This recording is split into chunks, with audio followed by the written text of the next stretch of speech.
చేయండి అంటున్నారు. నామ సంకీర్తన వల్ల ఎవరు ధరించారు మనకి అద్భుతంగా చెప్తున్నారు శ్రీమద్ భాగవతంలో. అజామీలో వాక్యాలు. అజామీలుడు ఏం చెప్పాడు, ఏ నామాన్ని చెప్పాడు? నారాయణ ధరించాడు. మనం కలియుగంలో ధరించేది ఎట్లా? నామ సంకీర్తన వల్ల. దగ్గొచ్చిన తుమ్మొచ్చిన రామానుజ ఆడవారే ఎమ్మెరమానారే అంటూ ఉండాలట. ఆ విధంగా ఇక్కడికి వెళ్ళి ఏం చేయమంటున్నారు? ఊడవమంటున్నారు. కోవిలంతా మనం ఊడవలేము, పెద్ద కోవిల ఏదో కొద్దిగా వద్ద ఆ చీపిరి కట్టబట్టి అట్లా అంటాం. అలాగే ఆ కైంకర్యం చేసే వాళ్ళకి ఏదన్నా సంపాదిస్తాం. கடத்தலை சீயக்க பெற்றால் కడువినై కడయలామె సీయక్క అంటే చీపిరి. ఆ కైంకర్యాన్ని చెయ్యండి అంటున్నారు. అక్కడ విలాంచోలై పిళ్ళై ధరించారు. అక్కడ ఎవరు విలాంచోలై పిళ్ళై? ఎవరు?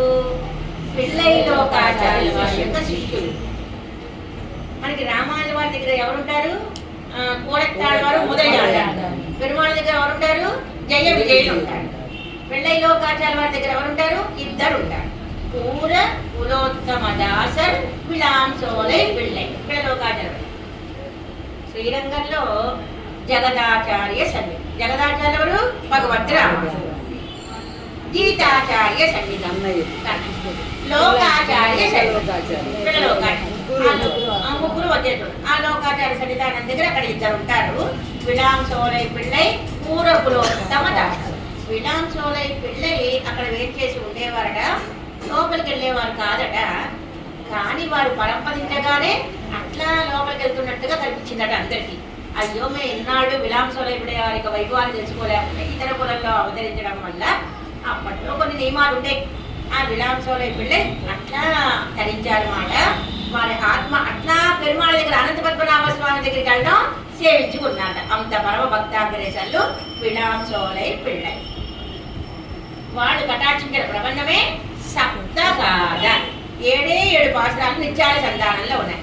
శ్రీవచన పూర్ణ సారం. ఇదేమో తిరువాయుడి సారం. 100 పాసురాలు.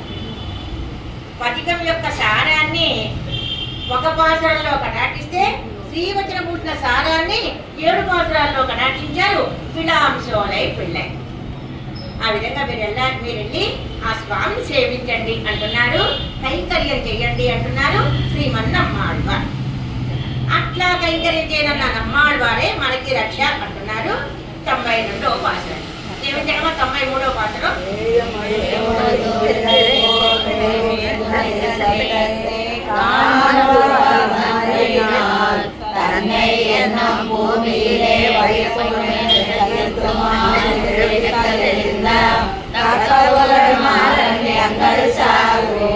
మొదటి పదం వేయి, చివరి పదం సాధు.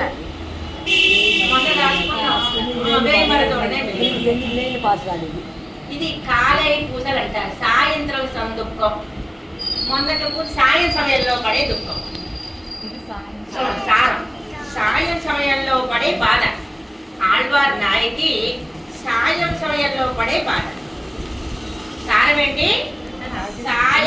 సాయంత్రం పడే బాధ.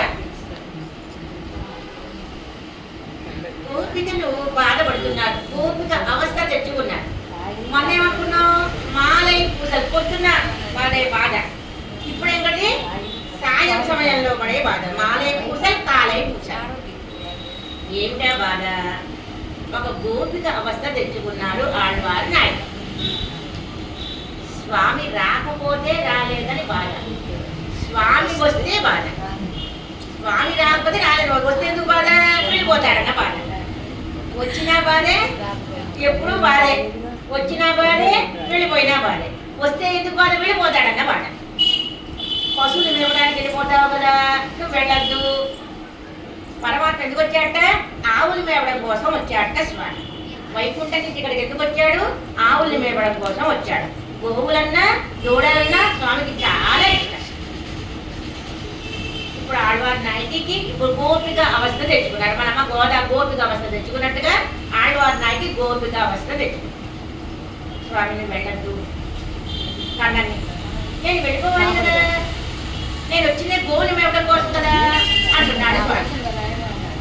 గోవుల్ని మేపడానికి వెళ్తే రాక్షసులు వస్తారేమో, ఈ ఇదేమో మంచి భూమి కాదు, కంసుడు పంపిస్తాడేమో, నాకు భయంగా ఉంది.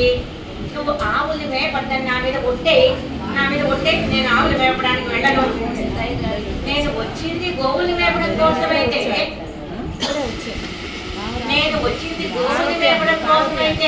గోవులు మేపడానికి వెళ్ళదంటే ఎట్లా అంటున్నాడు. స్వామికి గోపికి జరిగే సంభాషణ. ఎవరైనా ప్రియురాలు పక్కన ఉంటే సంధ్యావందన ఎవరైనా అంటారా? ప్రియురాలు పక్కన ఉంటే సంధ్యావందన నమో నమః. అట్లాగే అదేంటి ప్రియురాలు నేనుంటే వెళ్ళిపోతానంటావు? నీకేం తెలియలేదా ఏంటి?